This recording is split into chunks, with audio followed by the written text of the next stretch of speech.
Have you ever noticed how tired everyone looks these days? Even after a full night's sleep, their eyes still carry a quiet exhaustion. They wake up and reach for their phones before they even rise from bed, endlessly scrolling for something, but finding nothing that truly nourishes them. Why is life like this? But what if the problem isn't the world itself? What if it's how we carry the world within us? Today, I invite you to pause and breathe as we explore 7 timeless Buddhist lessons to master your energy and reclaim your inner power. And stay with me until the end, because there is a special bonus lesson waiting for you, a powerful truth that could change how you live each day from this moment forward. Lesson 1. Awareness, the first gate to power. Imagine walking through a dark forest at night with no lantern in your hand. Every step is filled with uncertainty. You'd trip over roots you cannot see. You'd lose your path again and again, and fear grows with every sound in the shadows. This is how most people live, moving through life without awareness, stumbling through days and weeks with no real understanding of where their energy is going or why they feel so tired inside. Buddhist wisdom teaches that awareness is the first gate to power. It is like turning on an inner lamp. When the lamp of awareness glows within you, suddenly everything becomes clear. You see your thoughts for what they are, passing clouds in a vast sky. You notice your feelings without drowning in them. You recognize when your energy is being wasted on worries, distractions, and pointless mental noise. There is a simple yet powerful metaphor in Buddhism. A mind without awareness is like water leaking from a cracked vessel. No matter how much energy you pour into your life, it keeps draining away without awareness to hold it. Your energy leaks.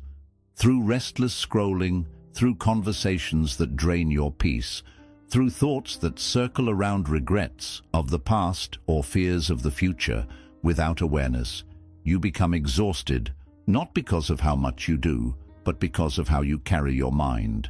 So how can you build this awareness in daily life? It begins with small moments.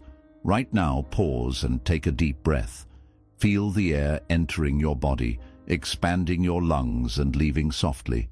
Notice your feet touching the ground, your shoulders relaxing. These simple check-ins, mindful breathing, scanning your body, observing your thoughts without judgment, are ways to keep your awareness alive. When a thought arises, simply see it as a visitor. Do not push it away or invite it to stay for tea. Just watch it arrive and watch it leave. When an emotion rises like a sudden wave, do not let it drown you. Feel it fully, breathe through it, and let it pass like clouds drifting across the vast sky of your awareness. Awareness does not require hours of meditation in a monastery. It is built in small, consistent moments throughout your day. When you drink water, feel its coolness on your lips. When you walk, feel the earth holding your feet. When you speak, hear your own words. When you listen, be fully there without planning your reply. Each of these moments strengthens the lamp within you, keeping your energy collected, bright and clear. To ask yourself right now, gently but honestly, where is my energy flowing today? Is it leaking into worries that do not serve you? Is it trapped in anger or regret? Or is it flowing into actions, thoughts and words that bring peace, growth and clarity to your life? Remember, awareness is not just the first lesson, it is the foundation of every lesson that follows. Without it, all wisdom remains hidden in the dark.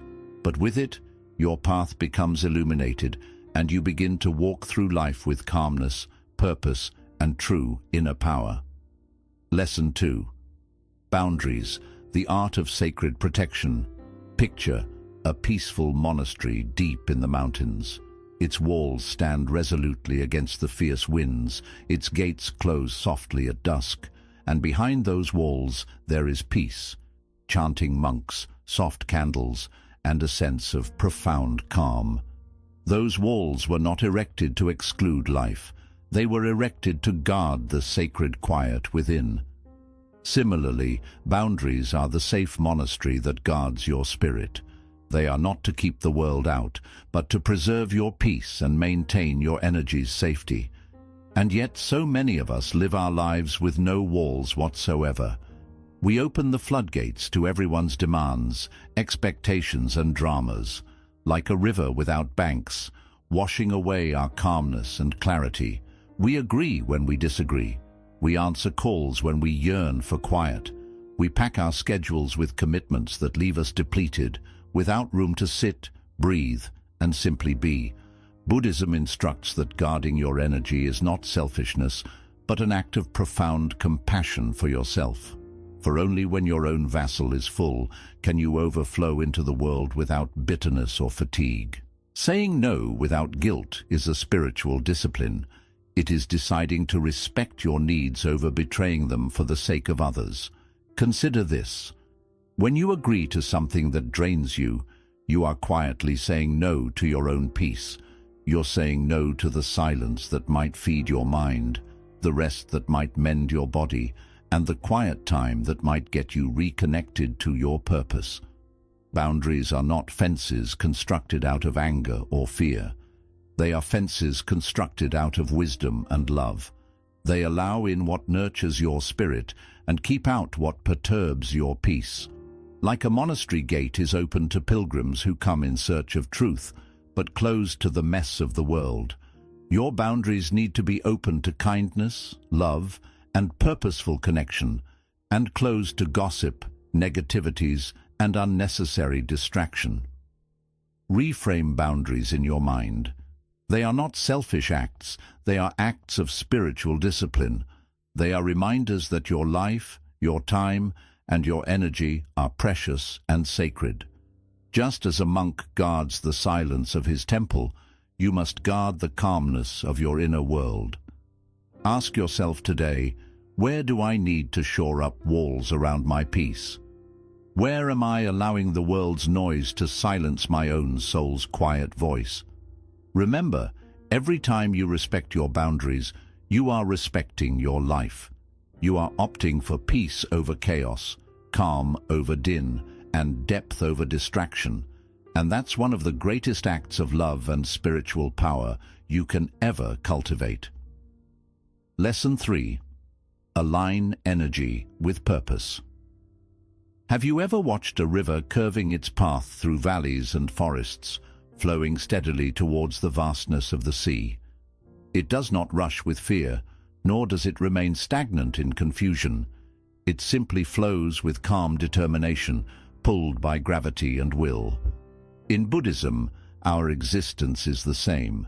When our energy is attracted to our purpose, it flows freely, unstrained and effortless. But see how most of us live now. Their energy is dissipated in 100 futile tasks, interminable emails, futile arguments seeking validation from those who don't get their hearts.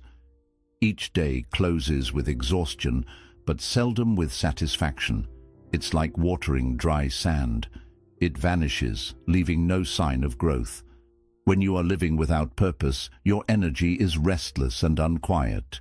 You may be busy, but in your heart there is an emptiness, a quiet ache that yearns to whisper, "There's got to be more to life than this." Buddhism teaches that your purpose is not to master great titles or to impress the world. It is to align your actions with your deepest values, with what fills your heart with peace and your days with meaning. Then politely ask yourself today, what is my real purpose beyond just survival? What breathes life into your soul? What is it that fills you with peaceful happiness even when you are by yourself? Perhaps it is creating something beautiful. Perhaps it is healing, teaching, leading, or learning to live with compassion and understanding. Your call does not need to be significant to the world. It only needs to be true to you. Once you discover your purpose and direct your energy toward it, everything shifts. Choices are simpler. Distractions are no longer the king. Every step you make is purposeful because you know where you are headed and why you are headed in that direction. Your energy becomes that river, flowing steadily and forcefully to its true destination. But do remember that discovering purpose is not an epiphany. It is a conscious practice of self-awareness and truth. It is waking up each morning and asking yourself, how can I live today in a way that is congruent with what matters most? When your life runs with purpose, you are no longer split and depleted. You feel rooted, like a tree that remains strong in all the seasons. Your energy is no longer spent on what doesn't matter. Rather, it is funneled into your growth, your inner peace, and your quiet but mighty journey to the ocean of your authentic self. Lesson 4. Recharge daily, the Buddhist way. Imagine there is a candle lit softly in a dark room. Its flame glows softly, casting a soft, warm light in the darkness. But if the candle is neglected, if its wick is never cut, and it is left to the harsh blasts of wind, its flame will fade, dwindle, and be extinguished. The mind is the same candle. Without care, without times of quiet refuge, it too begins to burn out. In our current age, resting is mistaken for laziness. People work themselves to exhaustion, idealizing fatigue as proof of their value. But Buddhism teaches that wisdom lies in resting. Resting isn't a waste of time. Resting is merely about filling the temple of your existence so your flame will continue to burn brightly, lighting up your life and the lives of those you touch. Buddhist rest is wakeful rest. It is not merely lying down or sleeping with the mind burdened with worry. It is mindful restoration. It is sometimes meditation, sitting quietly, observing your breath, feeling each inhale and exhale as a gift of life. It is sometimes walking slowly in nature, feeling the leaves rustle, the birds sing, the soft thud of your own feet on the earth. And sometimes it is simply sitting in silence, doing nothing but being present with yourself, without shame or obligation. These easy practices, meditation, mindful walking, quiet sitting, and aware breathing, are like trimming the wick of your candle and shielding it from gusty winds. They ground your mind, calm your energy, and strengthen your spirit. Think about it. When you return to yourself in peace, you're not retreating from life. You're stepping deeper into it because from there you're unclouded. You begin to see what truly matters. You navigate your days more smoothly and less roughly. Your words are gentle. Your deeds are thoughtful. Your very presence becomes a healing to other people. Ask yourself today, when did I last rest? Not from weariness, but from love of self. You don't need to work to earn rest by burning out. Rest is your birthright. It is a natural rhythm of life, like the space between breaths, like the quiet between thoughts, like the darkness that gives rise to the dawn. So each day, take a few moments to reignite your inner fire. Secure it with quiet, feed it with peace, and let your life shine with the calm, steady light of a well-tinted candle, with wisdom and compassion. Lesson 5. Surround yourself with energy multipliers. Have you ever stood next to a quiet lake in the morning? The water is so calm that it mirrors the sky exactly. When you stand there, you are calm, quiet, and clear. Now picture standing next to a stormy ocean. Waves crashing, winds screaming, the air heavy with upheaval. You are agitated, strained, almost lost in its chaos. In life, the people you stand with are like these waters. They reflect back their energy into your spirit, influencing how you feel, think, and behave. Buddha also taught that Sangha, your spiritual community, is one of the 3 jewels of life. It is just as vital as the teachings themselves, because even the purest of wisdom can be lost if you walk alone among those who drain your spirit. Wise friends are like quiet lakes. They reflect your best self back to you. They encourage your growth with gentle honesty. They remind you of your strength when you forget. Their energy multiplies yours, lifting you higher in silent ways. But if you are around those who gossip, complain, or get sidetracked with negativity, their energy taints you like dark color in clear water. You wake up one day to find your mind restless, your hope dwindling, and your peace disrupted by storms that were never yours to start with. This is why selecting your Sangha is a spiritual practice. It is not a matter of judging others, but of guarding your path. It is seeing that your energy is a valuable thing, and like a seed requires the proper soil to develop. Associate with those who see your light, not those who cower in fear of its radiance. Be tolerant with those who are happy for your growth, not those who resentfully fight against it. Besides humans, think of the places you inhabit daily, your home, your workplace, the coffee shops you hang out at, the online spaces you mindlessly scroll. They're all silent companions, shaping your energy without you even realizing it.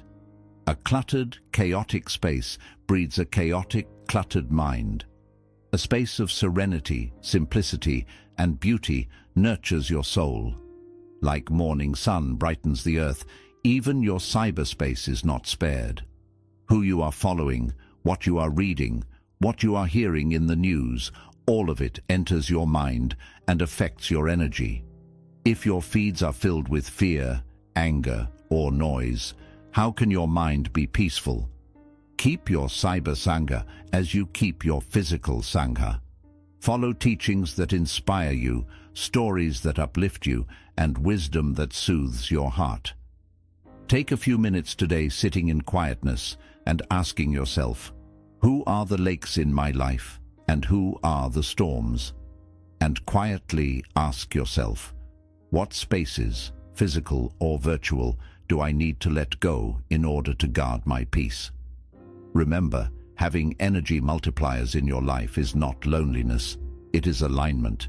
It is choosing to walk your path with those who bear candles, not swords in their hands, who build bridges, not walls, and who are surrounding you to remind you that peace is not something to search for, it is something to return to, again and again. Lesson 6. Transmute negative energy into wisdom. We often think of our negative emotions as enemies to be conquered. Anger, fear, sadness, jealousy. We push them away, hide them behind forced smiles, or let them explode uncontrollably, leaving ashes behind. But Buddhism teaches a gentler, wiser way. It reminds us that negative emotions are not enemies. They are unrefined wisdom, waiting to be transformed. Think of anger as fire. Fire can destroy, burning down forests, homes, and everything we hold dear. But that same fire, when tended with care, can cook food to nourish a family, warm a cold traveler by the roadside, and forge steel into tools that build bridges. Anger is not evil in itself, it is energy. If you react blindly, it burns everything in its path. But if you pause, breathe, and observe it with awareness, it can fuel powerful change. Anger can become courage to speak the truth, strength to set firm boundaries, and determination to stand up for what is right. Or think of fear. Fear is like a heavy mist at dawn. When it surrounds you, the road ahead fades away, and all you notice is a fog of uncertainty.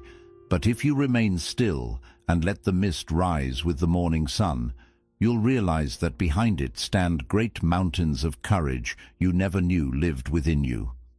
Fear is a signal. It shows you that something truly matters to you. It's not here to stop your journey, but to help you walk it with more awareness and care. So how can we turn these emotions into wisdom? Buddhism teaches us the strength of mindful observation. When anger appears, take a pause.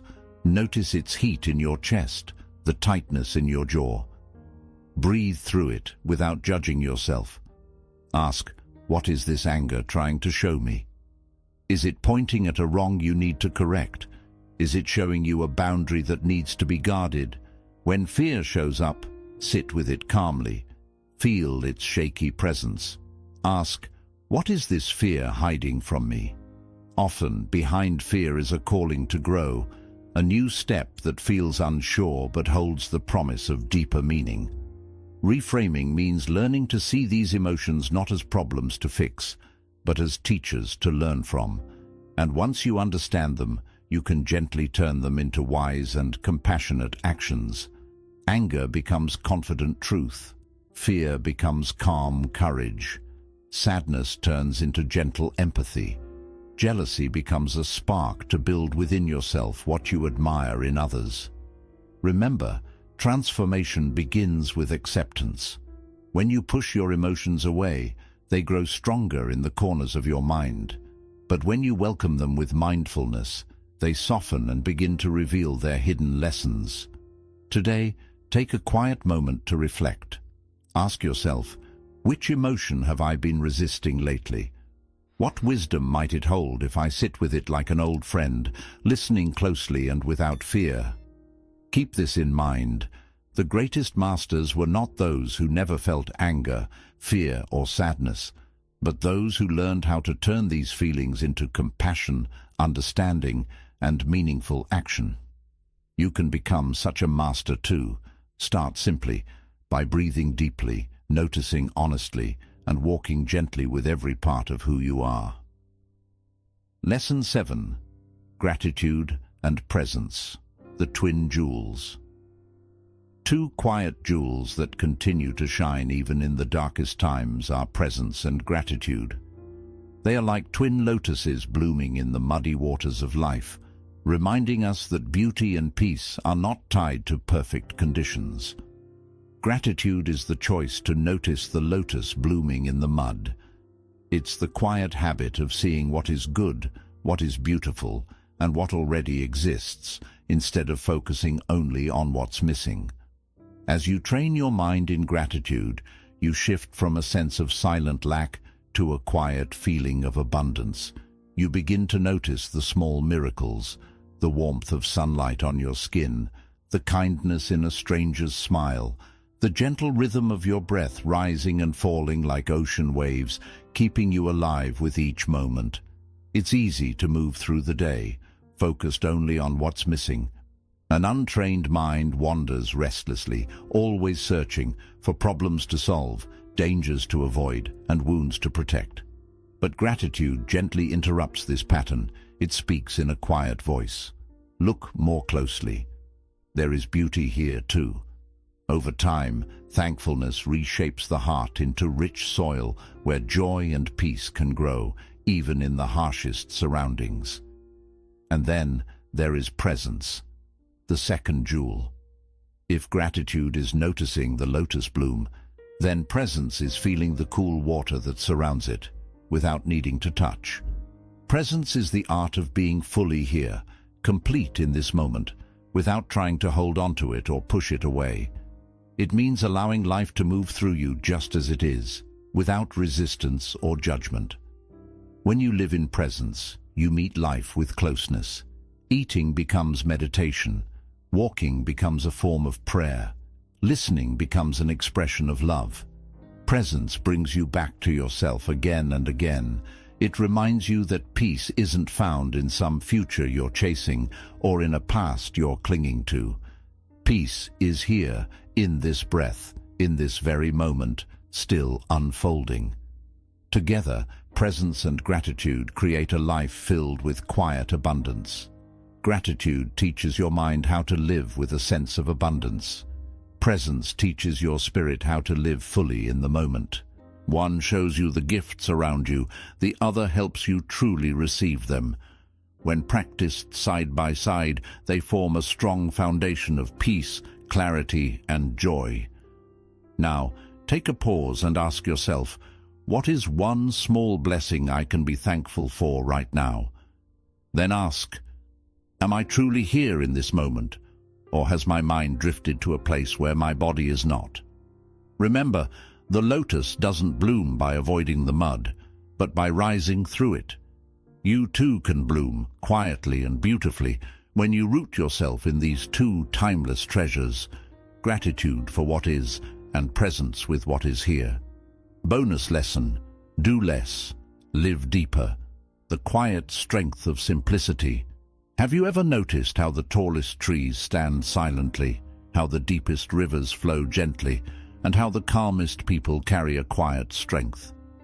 They share a secret, the wisdom of doing less and living more deeply. In a world that praises being busy, we wear our tiredness like a symbol of success.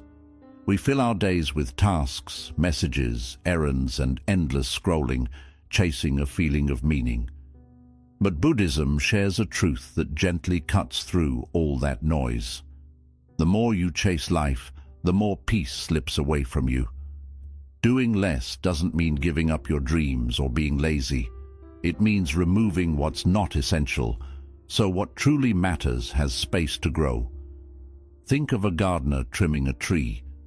If he never removes the dead branches, the healthy ones can't thrive. In the same way, when you stop filling your time with empty tasks, your life begins to deepen and show quiet beauty. Here's a powerful practice for today. Pause and ask yourself, if I could only do 3 things today that truly matter to my heart and future, what would they be? Then gently let go of the rest. At first, fear may rise. Fear of missing out, fear of letting others down, or being seen as unproductive. But if you breathe through that fear, you'll find freedom waiting on the other side. Because life isn't measured by how much you do, but by how deeply you live each moment. A simple day, lived with calm awareness, loving purpose, and gentle focus, brings more joy than a lifetime of rushing. Remember, even the sun doesn't hurry to rise, yet it lights up the whole world. So today, choose to do less, but live more deeply. Sit quietly with yourself, sip your tea slowly, walk without your phone, and listen with your full attention when someone speaks. Work with focus and care, not with urgency. And above all, remember this truth. Your worth is not measured by how much you achieve, but by how deeply you live. Let your life be like the lotus, rooted in stillness, rising through the mud, and blooming quietly for the world to witness. Conclusion. As we reach the end of this journey together, hold on to this simple truth. Mastering your energy is mastering your life. Your energy shapes your thoughts, drives your actions, and gently forms the rhythm of your days. It is the unseen force that decides whether you move through life feeling heavy or light, scattered or centered, restless or calmly at peace. Today, I invite you to take just one lesson from these teachings and carry it with you. Perhaps it's practicing mindful awareness, creating strong yet kind boundaries, aligning your energy with your purpose, recharging with intention, surrounding yourself with uplifting people, turning difficult emotions into wisdom, or simply resting in the quiet gifts of gratitude and presence. Start with just one. Let it guide you softly, like the first light of dawn, leading the world out of darkness. And as you move through your day, hold on to this thought. Your energy is the scent of your life. Let it bloom with wisdom, calm, and purpose, so that wherever you go, you don't leave behind the weight of exhaustion, but quiet traces of peace and light. If these teachings touched your heart today, I invite you to like this video, share it with someone who may need its calm presence, and subscribe to this channel for more timeless Buddhist wisdom to support your everyday life. Together, let's keep walking this path of quiet strength, mindful awareness, and purposeful peace.